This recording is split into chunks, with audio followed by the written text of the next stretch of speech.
Hello friends, welcome you all. आज हम vision IAS के 19th एंड 20th सितंबर वाले डेली करंट अफेयर्स डिस्कस करेंगे। So let's move to our first article.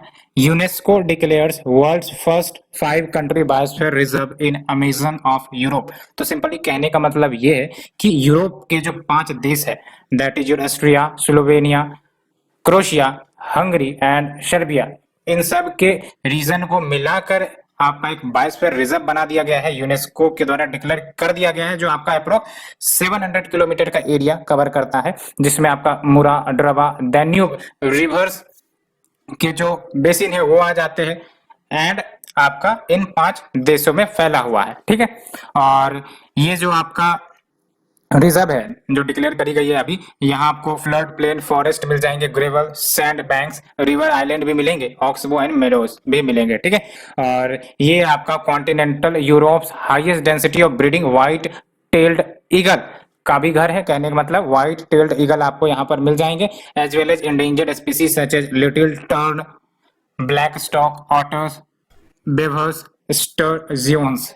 ठीक है, और अगर हम बात करें बायोस्फीयर रिजर्व की, तो बायोस्फीयर रिजर्व आपका या तो मतलब टेरिस्ट्रियल एरिया हो सकता है या फिर कोस्टल इकोसिस्टम्स हो सकते हैं। जैसे हमारे देश में देख लो, ये जो आपका श्रीलंका और इंडिया के बीच है गल्फ ऑफ मन्नार, है ना, ये आपका बायोस्फीयर रिजर्व है कि नहीं। तो उसी प्रकार से ये कोस्टल इकोसिस्टम भी हो सकते हैं, टेरिस्ट्रियल भी हो सकते हैं।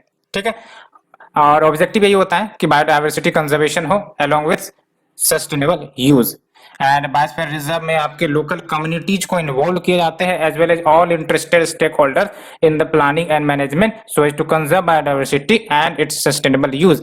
And basically they integrate 3 main functions. तो क्या क्या फंक्शंस बेसिकली होते हैं देख लो। पहला बात तो ये कि conservation of biodiversity as well as cultural diversity, ये इंपॉर्टेंट है। ठीक है, तो कंजर्वेशन ऑफ बायोडायवर्सिटी तो होता ही है, कल्चरल डाइवर्सिटी भी कंजर्व होती है। साथ ही साथ इकोनॉमिक डेवलपमेंट जो आपका socio culturally as well as environmentally sustainable हो। Logistic support underpinning development via research, monitoring, education and training. तो जब इन्हें डिक्लेयर किया जाता है तो यहाँ पर वेरियस रिसर्च मॉनिटरिंग करी जाती है। ठीक है, तो ये भी आपका फंक्शन होता है, one of the function. And biosphere reserve आपको ही पता है, ये डेजिग्नेट किए जाते हैं under the inter governmental man and biosphere program, जो आपका यूनेस्को के द्वारा चलाया गया था। ठीक है, तो biosphere reserve are designated under the inter governmental man and biosphere reserve programme by the director general of UNESCO. And जो आपका मैम प्रोग्राम है, that is man and biosphere reserve, इसका basically objective to establish a scientific basis to enhance the relationship between people and their environment, है ना। तो people and environment के बीच relations को enhance किया जाए, उसका one of the objective MAB programme का है। And we have the world network of biosphere reserve, जिसमें आपके dynamic and interactive network of sites of excellence मिल जाते हैं, है ना। और अगर हम बात करें ये जो world network of biosphere reserve में जो total number of biosphere reserve फिलहाल है वो 727 है। याद रखना है आपको कि more than 700 biosphere reserve declare करे जा चुके हैं under the world network of biosphere reserve. आपको एग्जैक्ट अमाउंट नहीं याद रखना, लेकिन हाँ ये याद रखना है कि मोर देन 700 है। ठीक है, और ओवर 131 कंट्रीज में फैले हुए हैं ये, और इसमें आपके 22 ट्रांस बाउंड्री साइट्स हैं। ठीक है, और आपका building international, regional, sub regional and ecosystem specific cooperation. And Bharat के केस में बात करें तो 12 यूनेस्को डेजिग्नेटेड बायोस्फीयर रिजर्व। याद रखना है यूनेस्को डेजिग्नेटेड आपका टोटल 12 है, लेकिन ओवरऑल इंडिया में आपका 18 है। ठीक है, तो कौन कौन से जो 12 है which has been designated as biosphere reserve by the UNESCO officially, तो एक तो Nilgiri biosphere reserve, gulf of Mannar हमने आपको बताया कि ये कोस्टल इकोसिस्टम को कंजर्व करता है। And we have the Sundarban, we have the Nanda Devi, Nokrek biosphere reserve, Pachmarhi, Similipal, Achanakmar, Amarkantak, great Nicobar, Agasthyamalai, Kanchenjunga and Panna. ठीक है, तो नीलगिरी आपका कर्नाटका एज वेल एज आपका केरला एंड तमिलनाडु के कुछ कुछ हिस्से को कवर करता है। गल्फ ऑफ मन्नार आपको पता है कोस्टल, और ये आपका बिटवीन द वाटर, जो आपका इंडिया और श्रीलंका के बीच का जो वाटर है, आपको वहां पर gulf of Mannar protected area मिल जाएंगे। सुंदरबन आपको पता है वेस्ट बंगाल, नंदा देवी आपका उत्तराखंड, नोक्रेक बायोस्फीयर रिजर्व मेघालय में, और आपका पंचमरी बायोस्फीयर रिजर्व की बात करें तो पंचमरी बायोस्फीयर रिजर्व आपका बेसिकली मध्य प्रदेश में आपको मिल जाएगा। एंड सिमलीपाल आपको ओडिशा में, अचनामार कंटक आपका छत्तीसगढ़, एंड ग्रेट निकोबार आपका अंडमान एंड निकोबार में, अगस्त मलया भी आपका मोर देन 1 स्टेट में फैला हुआ है। कौन कौन से स्टेट है? केरला एंड तमिलनाडु, और आपका पन्ना बायोस्फीयर रिजर्व आपका मध्य प्रदेश में। ठीक है, पन्ना अभी लेटेस्ट एंट्री हुई है, इसलिए याद रखना है पन्ना को। So we have discussed the article 1, let's move to the second article. Scientist use environmental DNA eDNA to monitor how human activities affect the life in rivers and stream. तो rivers and streams में जो life मौजूद है उनको कैसे effect करता है human activities, इसके लिए ईडीएनए का इस्तेमाल साइंटिस्ट के द्वारा किया जा रहा है। तो देख लो, researchers in ecology are testing a new method जो वास्टली एक्सपेंड करेगा बायो मॉनिटरिंग को using the eDNA in rivers to catalogue and count the species as well. और जब हम बात करते हैं बायो मॉनिटरिंग की, तो नाम से ही पता चल रहा है, it is an act of observing and assessing the state and ongoing changes जो इकोसिस्टम में हो रहे हैं या फिर बायोडाइवर्सिटी एंड लैंडस्केप के कंपोनेंट में हो रहे हैं, including the type of natural habitats, population, species, इन सब में जो चेंजेस हो रहे हैं, है ना, उसको ऑब्जर्व किया जाता है, असेस किया जाता है। और बायो मॉनिटरिंग एक इंडिस्पेंसेबल टूल बन गया है for studying the occupational and environmental exposure to chemicals, जिसमें आपके पर्सिस्टेंट ऑर्गेनिक पॉल्यूटेंट्स भी आते हैं। तो पर्सिस्टेंट ऑर्गेनिक पॉल्यूटेंट्स यानी कि जो पर्सिस्टेंट रहते हैं, जो कंटिन्यूअली आपके एनवायरमेंट पे बिना डिग्रेड हुए रह जाते हैं, उन्हीं को पर्सिस्टेंट ऑर्गेनिक पॉल्यूटेंट्स कहते हैं। And we have the Stockholm convention on POP, आपको ही पता होगा, क्वेश्चंस भी आ चुके हैं इस पर।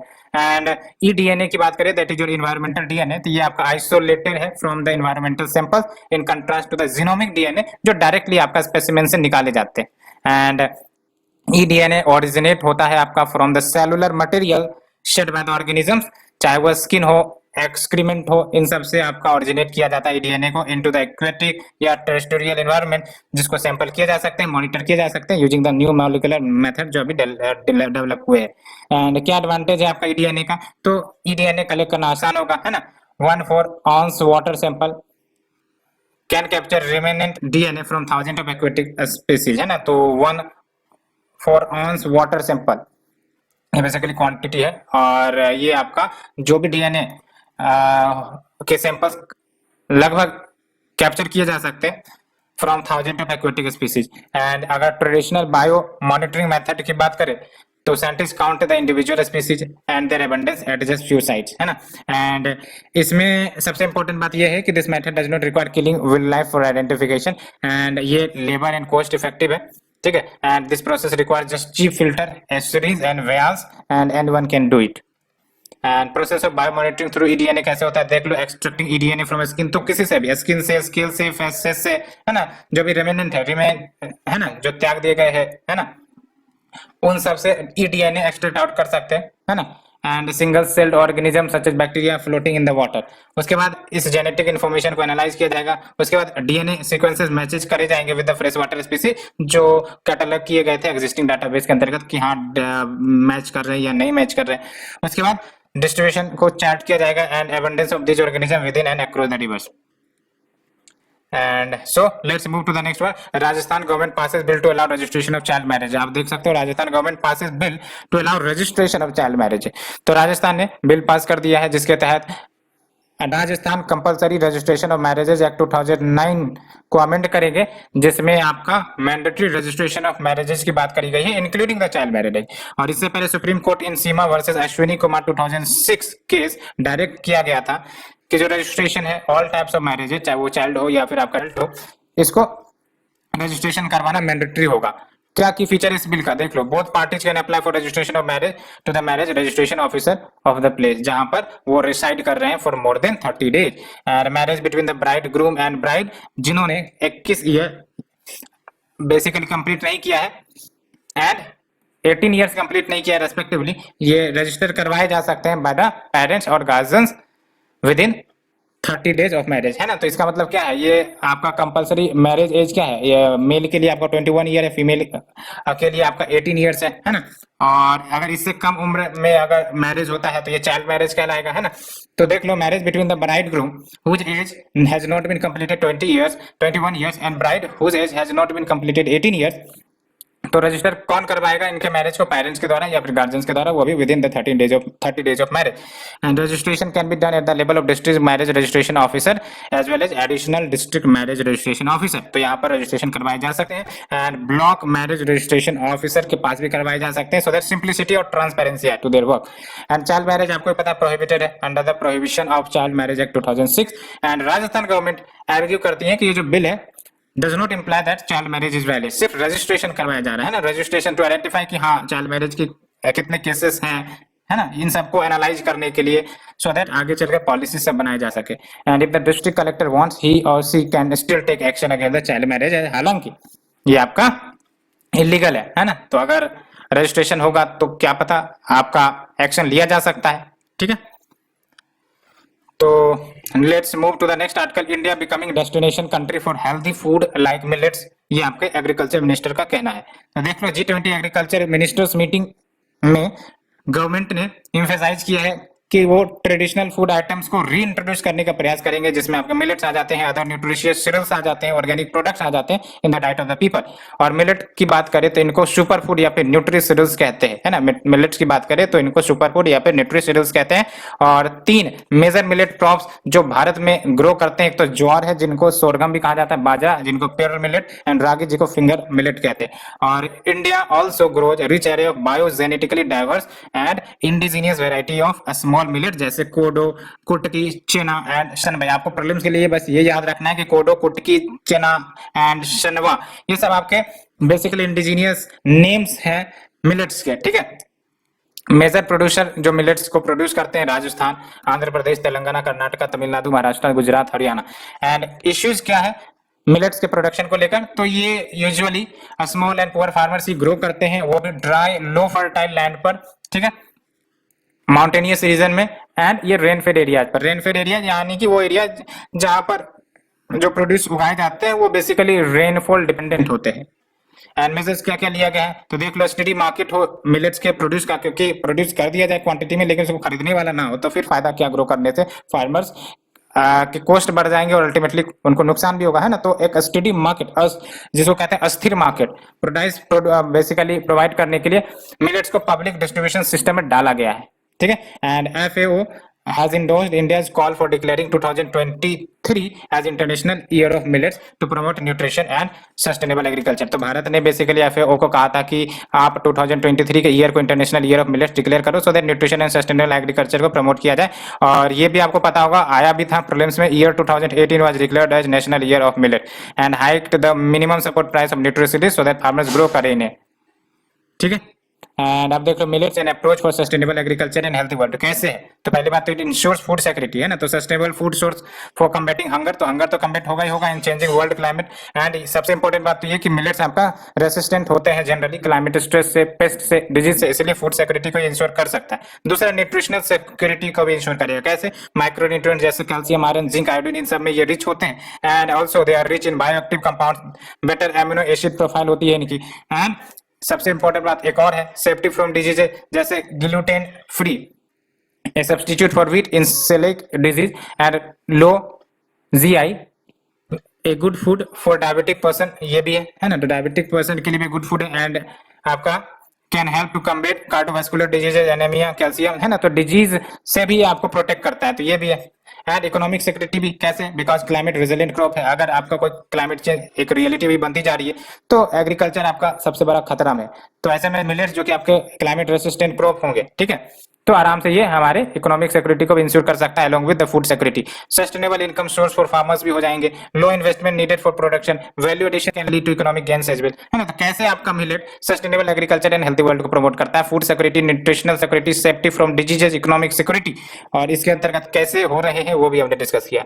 Let's move to the next article, centre to simplify coffee act and promote ease of doing businesses. तो देख लो ministry for commerce and industry ने साफ साफ कह दिया है कि detail interaction with coffee growers, roasters, exporters and other stakeholder ये किए जाएंगे। और सबसे इंपॉर्टेंट बात की आखिर क्या इश्यू कॉफी इंडस्ट्री के द्वारा फेस करी जाती है, तो पहली बात तो ये कि we have the coffee act, और ये 1942 में ही लाई गई थी, और इसमें ऐसे बहुत सारे प्रोविजन है जो रिडक्टेंट है, जो निगेटिव है, और ये आपके इंपेडिमेंट्स, बाधा बनते हैं to the coffee trade. And coffee white stem borer ये आपका डिजीज है बेसिकली, ठीक है, serious pest of arabica coffee, जिसके कारण यील्ड लॉस देखने को मिलता है in all coffee growing areas of India. तो आप समझ सकते हो अगर ये डिजीज एक बार लग गई कॉफी में तो यील्ड लॉस और इसके कारण income loss. And due to increase in international flight rates, यानी कि जो आपका जो ट्रांसपोर्टेशन रेट है उसमें भी बढ़ोतरी देखने को मिल रही है, तो जो आपका इंडियन एग्री एक्सपोर्ट्स है टू द सेवरल डेस्टिनेशन वो अनकम्पिटिटिव हो गया, क्योंकि प्राइस बढ़ने के बाद आपके इंटरनेशनल मार्केट में लेने वाले कम हो जाएंगे, है ना। वैसे भी बहुत सारे ऐसे देश है जो cheaper product coffee product provide कर सकते हैं। तो ऐसे में अगर भारत का प्रोडक्ट महंगा होगा तो जो दूसरे देश है जो बायर है उनको खरीदने में कतराएंगे, है ना, क्योंकि दूसरे जगह पर उनको सस्ते में मिल रहा है। तो ये बात हो जाती है uncompetitive. And coffee cultivation in India की बात करें तो India 6th among the world's 80 coffee producing countries में से एक है। और some of the finest robusta and some top notch arabica coffee यहाँ पर बनती है।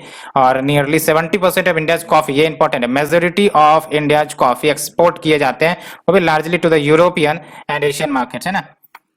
And coffee in India is traditionally grown in the rain forest of the western Ghat जो साउथ इंडिया में है, जिसमें आपका Chikmagalur district, Kodagu, Coorg district, Wayanad, Shevaroy hills, Nilgiris, है। तो ये आपका इंडिया का मैप है। और इधर आपको वेस्टर्न घाट है, यहाँ पर आपको कर्नाटका, ठीक है, वहां मिल जाएंगे आपको ग्रो करते हुए। एंड कॉफी प्लांट के अगर कंडीशन की बात करें तो हॉट एंड ह्यूमिड क्लाइमेट चाहिए। टेम्परेचर रेंज आपका 15 से 28 डिग्री सी चाहिए। रेनफॉल भी चाहिए 150 से 250 सेंटीमीटर का, ठीक है। So we have discussed about coffee and let's move to the next one. UN calls for moratorium on artificial intelligence that threaten the human rights. यानी कि वैसे artificial intelligence को या उस पर रोक लगा दिया जाए, मोरेटोरियम यानी कि प्रतिबंध लगा दिया जाए जो ह्यूमन राइट्स को थ्रेटन कर रहे हैं। तो देख लो अभी तो आर्टिफिशियल इंटेलिजेंस पर कंसर्न्स अभी रेज ही होने शुरू हुए हैं, क्योंकि अभी नई टेक्नोलॉजी आगे के आगे कंसर्न्स रेज हो सकते हैं, इसका कल्पना भी नहीं किया गया है, ठीक है। तो धीरे धीरे एक्शन तो डेफिनेटली देखी जाएंगे आर्टिफिशियल इंटेलिजेंस के नेगेटिव इम्पैक्ट पर। तो देख लो यूएन ह्यूमन राइट्स ऑफिस इन्होंने एक रिपोर्ट रिलीज करी है, the right to privacy in the digital age, जहां पर इन्होंने एनालाइज किया कि कैसे आर्टिफिशियल इंटेलिजेंस अफेक्ट कर रहे हैं लोगों के राइट टू प्राइवेसी को as well as other rights को। तो क्या की फाइंडिंग आया देख लो, states and businesses often resist to incorporate artificial intelligence applications, ये बात भी है ना। तो इतना तेजी से आर्टिफिशियल इंटेलिजेंस को इंटीग्रेट करने का प्रयास किया जा रहा है कि उनके पॉजिटिव निगेटिव्स को ध्यान में नहीं रखे जा रहे हैं, है ना। तो इसके कारण आपका जो ड्यू डिलिजेंस, जो नियम का पालन होना चाहिए, इन्वेस्टिगेशंस होना चाहिए, वो सब नहीं कर पा रहे हैं, हर बारी में बस अडॉप्ट किया जा रहा है। एंड जो डाटा यूज किए गए हैं to inform and guide the artificial intelligence system, ये फॉल्टी भी हो सकते हैं, डिस्क्रिमिनेटरी भी हो सकते हैं, आउट ऑफ डेट और इररिलेवेंट भी हो सकते हैं। And opaque decision making undermine करती हैं लोगों के फ्रीडम ऑफ एक्सप्रेशन को एंड स्टेट की अकाउंटेबिलिटी को, क्योंकि जब भी कोई डिसीजन ओपेकनेस में आएगी तो जाहिर सी बात है ये आपका फ्रीडम ऑफ एक्सप्रेशन के खिलाफ होगा। And it is also against the state accountability, क्योंकि सब कुछ अंदर अंदर ही होगा। And long term storage of data also possesses particular risk because data could in the future B exploited, और किस तरीके से एक्सप्लॉइट किया जाएगा ये भी कहना मुश्किल ही है। रिकमेंडेशंस की बात करें तो देख लो, सीरियस क्वेश्चंस रेज किए जाने चाहिए about the inferences, predictions and monitoring by the artificial intelligence tools, जिसमें आपका इनसाइट्स भी लेने की जरूरत होगी into the patterns of human behaviour, कि कैसे ये ह्यूमन बिहेवियर में इंड्यूस हो रहे हैं धीरे धीरे। एंड आर्टिफिशियल इंटेलिजेंस एप्लीकेशन जो यूज नहीं होंगे, जो कंप्लाई नहीं करेंगे इंटरनेशनल ह्यूमन राइट्स लॉ को, उसको बैन कर ही देना चाहिए। एंड जब हम बात करते हैं आर्टिफिशियल इंटेलिजेंस की, तो ये एक सिस्टम होगा या फिर मशीन होगा जिसमें हम basically human intelligence type induce करना चाहते हैं किसी मशीन में, सो दैट वो इंडिपेंडेंटली अपने टास्क को परफॉर्म करे, है ना, and can iteratively improve themselves, तो सीखे भी, टास्क भी करे just like human based on the information they collect. And इसमें टेक्नोलॉजी जैसे machine learning as well as enabling computer to make decision and solve problem to complement और replace the specific task otherwise जो humans के द्वारा perform किए जाते हैं ना। तो आर्टिफिशियल इंटेलिजेंस का मतलब यही है कि मशीन में आप ह्यूमन ब्रेन टाइप का जो फैसिलिटी है वो डालने का प्रयास करो, यानी कि वो भी थिंक करे और बेस्ड ऑन थिंक वो डिसीजन ले as per the time, as per the need, as per the location. Next is your shorter news. तो पहला है आपका ration card related services at common service centre. तो देख लो, recently ministry of consumer affairs, food and distribution, इन्होंने common service centres के साथ टाइड अप किए हैं to streamline the ration deliveries, है ना। जो राशन की डिलीवरी होती है पीडीएस में, है ना, अब उनको कॉमन सर्विस सेंटर के माध्यम से भी डिलीवर किए जा सके, सो दैट जो हमारा पब्लिक डिस्ट्रीब्यूशन सिस्टम है वो और ज्यादा स्ट्रेंथन हो in semi urban and rural area. And आप देख लो जो services related to ration card, जैसे आपका applying a new ration card, updating the details, seeding with Aadhaar, ये अवेलेबल होंगे कॉमन सर्विस सेंटर्स पर। तो ये काफी इंपॉर्टेंट है ना, क्योंकि आप राशन कार्ड बनवाने जाओगे तो दिक्कत ये होती है कि बहुत बार तो राशन कार्ड बनती नहीं है। तो अगर ये सीएससी में इनेबल कर दी जाएंगी फैसिलिटी, तो कोई भी जाकर राशन कार्ड को अपडेट, डिटेल और बनवा सकते हैं। तो ये काफी इंपॉर्टेंट डिसीजन है, और ये स्टेब्लिश किया जाएगा under the CSC program of ministry of communication and information technology. और सीएससी सेंटर्स बेसिकली क्या है, एसेस पॉइंट है जहां पर वेरियस इलेक्ट्रॉनिक सर्विसेज जो गवर्नमेंट प्रोवाइड करती है उसे एसेस किया जा सकता है ना। चाहे वो हेल्थ केयर या फिर सोशल वेलफेयर स्कीम्स जैसे कुछ डॉक्यूमेंट बनाना हो तो सीएससी में जाके आप बनवा सकते हो, है ना। आधार कार्ड बनवाना होती है आपका सीएससी में हो जाते हैं। Next is your Petrapole integrated check post. तो new passenger terminal building inaugurate कर दी गई है at the Petrapole between India and Bangladesh. तो आपका जो आईसीपी यानी कि integrated check post Petrapole है वो आपका लार्जेस्ट लैंड पोर्ट होगा साउथ एशिया में, और ये लोकेटेड है along the international border between India and Bangladesh, जो आपका अप्रोक्स 80 किलोमीटर के दूरी पर है from the city of Kolkata. And nearly 30% of land based trade between India and Bangladesh ये आपका इसी आईसीपी पेट्रा पोल से होता है। And it is also the 9th largest international immigration port of India. लगभग आपका 23 लाख पैसेंजर्स को एनुअल लेवल पर डील करता है, हैंडल करता है। Next is your black tiger, ठीक है। तो ये सिर्फ और सिर्फ आपको सिमलीपाल टाइगर रिजर्व जो ओडिशा में वहीं पर मिलता है, ये काफी इंपॉर्टेंट है ना। तो सिमलीपाल टाइगर रिजर्व ओडिशा, यहीं पर सिर्फ आपको ये ब्लैक टाइगर मिलेंगे। और रिसेंट स्टडी के अनुसार from the national centre for biological research sciences, इन्होंने स्टडी करी है सिंगल जेनेटिक म्यूटेशन, देख सकते हैं single genetic mutation in trans membrane amino peptidase Q या फिर टैग पेप, इसी में जो म्यूटेशन हुआ है इसके कारण आपका ब्लैक स्ट्राइप्स देखने को मिल रहा है ब्रोडेन और स्प्रिट, ठीक है।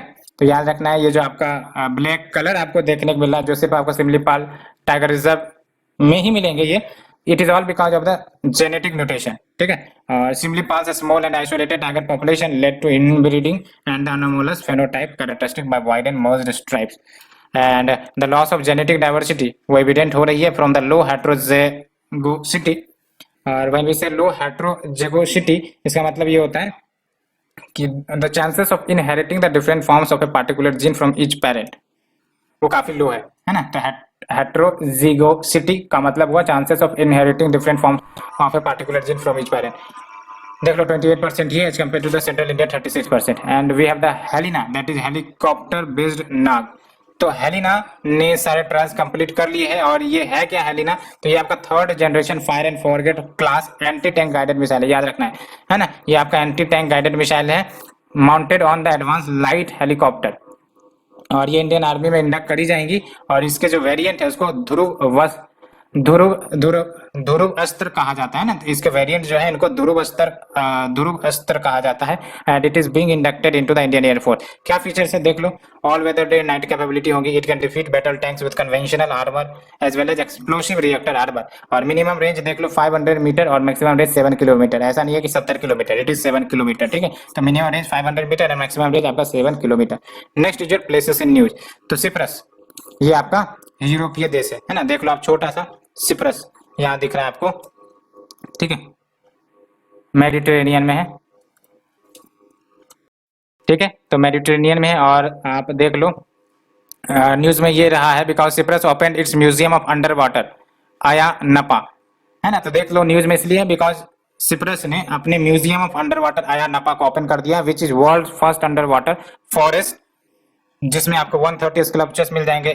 कहां पर ओपन किया है, परनेरा में।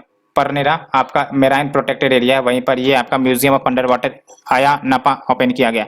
सिप्रस कैपिटल देख लो निकोशिया, और ये आइलैंड नेशन है जो आपके ईस्टर्न मेडिटेरियन है ना। ये टोटल आपका मेडिटेरियन है, और ईस्टर्न मेडिटेरियन में आपका सिप्रस लोकेटेड है at the cross road of Asia. तो एक तरफ आपको एशिया मिल रहा है इधर से, एक तरफ आपको अफ्रीका मिल रहा है, और एक तरफ आपको यूरोप मिल रहा है। तो cross road of the 3 continent. And ये 3rd लार्जेस्ट आइलैंड है मेडिटेरेनियन सी का, और ये यूरोपियन यूनियन का भी मेंबर है since the 2004 with mount Olympus as its highest peak. तो यहाँ पर आपका माउंट ओलंपुस हाईएस्ट पीक है यहाँ पर। And Pedieos is the longest river in Cyprus, और ये ओरिजिनेट कहाँ से होता है, त्रुदुस माउंटेन से। तो पैदोस आपका रिवर है जो सिप्रस में फ्लो करती है, which is a longest river, इसका ओरिजिन त्रुदुस माउंटेन से होता है। Next is your personality news. तो देख लो मनोरमा मोहापात्रा, और ये इमिनेंट लिटरेचरर रही हैं, social worker, former editor of Odia daily, और she was the face of women empowerment in Odisha, ठीक है। And she won the Sahitya academy award कब, 1984 में, Soviet Nehru award as well 1988 में, critic circle of India award 1990 में, ईश्वर चंद्र विद्यासागर सम्मान 1991 में, एंड रूपम बरा अवार्ड 1994 में। तो जो बुक्स इन्होंने लिखे हैं, ज्वार जयनिति उठे which is a collection of revolutionary poems on women empowerment, and Ardhanarishwara as well as Vaidehi Visharjita and Sanghatir Samhita, Shakti Rupana Sansthika, ये सब कुछ इंपॉर्टेंट बुक जो इनके द्वारा लिखी गई है। नेक्स्ट इज मदन लाल ढींगरा, और देख लो मदन लाल ढींगरा मार्टिरडम डे ऑब्जर्व किया गया एट द टाउन हॉल इन अमृतसर, और इसी दिन 1909 में इनको एग्जीक्यूट कर दिया गया था at the age of 26 London में, बिकॉज इन पर आरोप था कि इन्होंने एसिसिनेट किया था ब्रिटिश ऑफिसर को, that is the sir William Hutt Curzon Wyllie, and basically वो इंग्लैंड गए थे to attain higher education. And ये जब पार्टीशन हुआ बंगाल का, ही वॉज वेरी पेन्ड, 1905 में पार्टीशन हुआ था, and came in contact with other revolutionary Vinayak Damodar Savarkar, Shyamaji Krishna Varma. तो ये है। नेक्स्ट जो डॉक्टर भगवान दास, तो देख लो he was an Indian theosophist, और 1921 में he was sentenced to 1 year imprisonment by the British because of the association of him with the non-cooperative movement, and he was founder of Kashi Vidyapith, and Kashi Vidyapith first Indian university जो Indian के द्वारा बनाया गया, ये काफी important fact है, Kashi Vidyapith first Indian university founded by Indians. और 1955 में he was awarded the Bharat Ratna which is India's highest civilian award for his achievements in the literature and education. So friends हमने डिस्कस कर लिया all the articles, hope you enjoyed it, and आज के लिए इतना ही friend, thank you very much.